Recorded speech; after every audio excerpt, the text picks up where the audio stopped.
தென்காசியில் பிரசித்தி பெற்ற காசி விஸ்வநாதர் கோயிலில் உதவி அர்ச்சகர் மது அருந்தி வந்து பக்தர்களிடம் ரகளையில் ஈடுபட்டது பரபரப்பை ஏற்படுத்தியுள்ளது.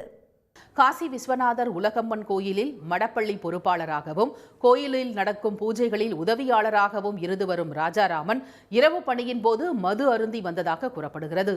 இதனை கண்டித்த பக்தர்களுடன் அவர் நேற்று ரகளையில் ஈடுபட்டுள்ளார்.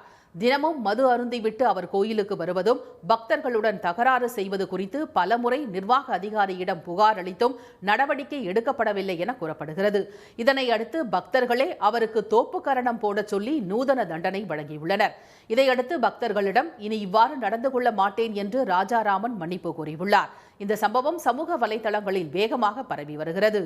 கோயிலுக்கு மது அருந்தி வந்து ரகளையில் ஈடுபட்ட ராஜாராமன் மீது நடவடிக்கை எடுக்க கோரி அறநிலையத்துறை அதிகாரிகளிடம் புகார் அளிக்க உள்ளதாகவும் பக்தர்கள் தெரிவித்தனர்.